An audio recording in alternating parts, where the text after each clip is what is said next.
Thank you, Madam Speaker. Thank you, Madam Speaker. My question is to the Minister for Parks. Minister, on Thursday, Federal Environment Minister Susan Ley announced the heli-tourism proposal for Halls Island at Lake Malbena will be assessed under the EPBC Act as a controlled action. This is 5 years since your predecessor signed the proposal to lease and licence without public consultation. Minister Ley's hand was forced by a federal court decision which found her initial decision that the proposal was not a controlled action under the Act was wrong. Her original decision was based in part on the advice in a Level 3 reserve activity assessment prepared by the Parks and Wildlife Service, which recommended the Lake Malbena application be split in two in order to avoid full EPBC assessment and therefore proper public consultation. Minister, do you agree? If Parks had done the right thing initially, the Lake Malbena proposal would have gone to full EPBC assessment as a Level 4 RAA. How do you explain the once great Parks and Wildlife Service bending over backwards to avoid a proper EPBC assessment and to assist a private developer? Do you accept there's been a loss of public confidence in the Parks Service as a result of your government's EOI process for development in protected areas? Thank you. The Honourable Minister for Parks. Thank you, Madam Speaker.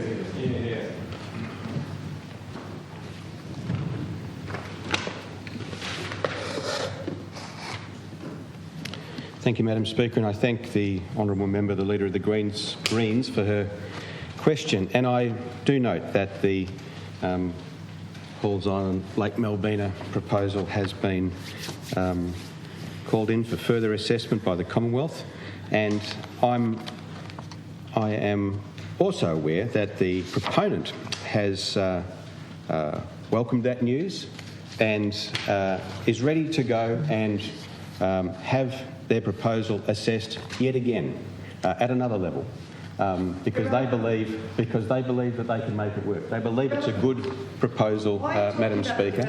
Order.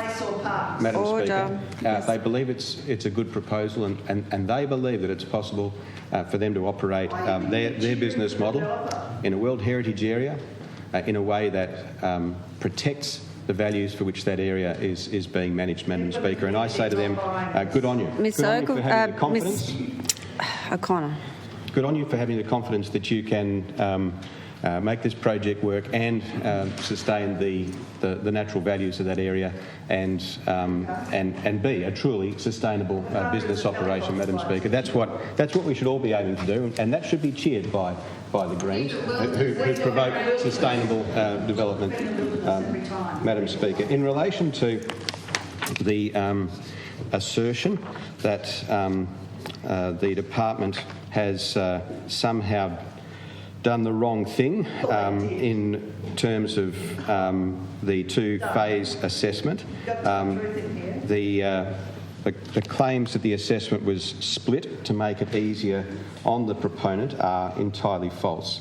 I'm advised that the adoption of a two-phased assessment approach is because Stage 2 involved guided walks around the lake and remains speculative. It was not a fully formed part of the initial proposal and therefore was unable to be further assessed. Accordingly, only the parts of the proposal that were known, for which there was detail, that weren't speculative, which weren't about the future, were able to be assessed. And so they Ms. O'Connor and Dr. Woodruff. And so the proponent proceeded to submit the proposal as it was ready to go.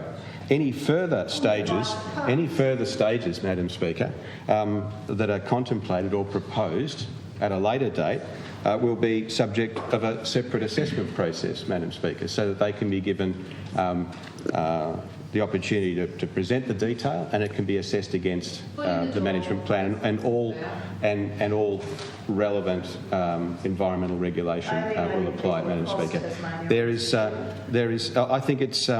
I think it's very disappointing that we have, Madam Speaker, Dr. Woodruff, such a concerted and targeted campaign by the Greens against this Tasmanian family, this Tasmanian business, that has put forward an idea and is willing to have it tested again and again and again. Dr. They are Woodruff. confident that they have the ability to conduct this business activity, this experience in our wild areas in a way that meets all environmental standards that are out there to be had, Madam Speaker, and they're confident enough that every time they get a new hurdle in their way, that they shape up and they're prepared to take the umpire's decision and put themselves forward through another stage of scrutiny.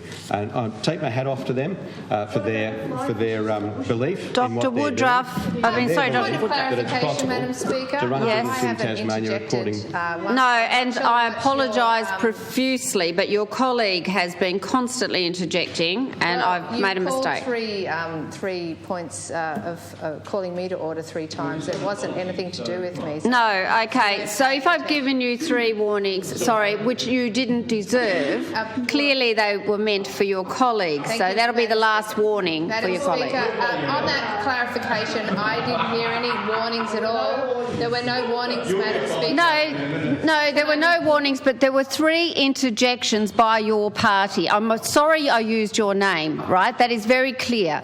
But I do urge your colleague, and I ask you to urge her, to show some restraint in this place and stop interjecting. Yeah, but a point of clarification. No, I just want to understand the rulings that you're quite clear that there was no warnings to me or by... No, but there were 3 complaints. There are grown-ups. Would you just sit down? You are all grown-ups, all of you.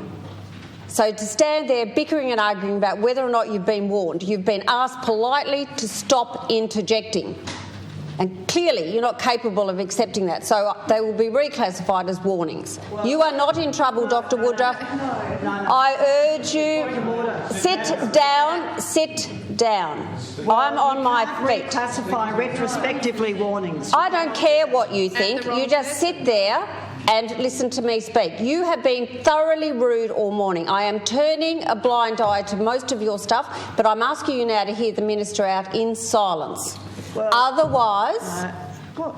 I might have to throw you out. Well, I just need to, on the point of order, Madam Speaker, it was very clear. I sat here in silence until our question was asked. The question I just asked then, so I refute absolutely your assertion that I've been thoroughly rude all morning. That is not true. Well, you've been rude enough for the morning. Now, one more interjection and you are out. That is enough of a warning for a grown-up. Madam Speaker, on the point of order, which of course you have actually already ruled on, but this side of the House look forward to the rest of the answer from the Minister. That's what I think too. Please stand, Minister. Thank you, Madam Speaker.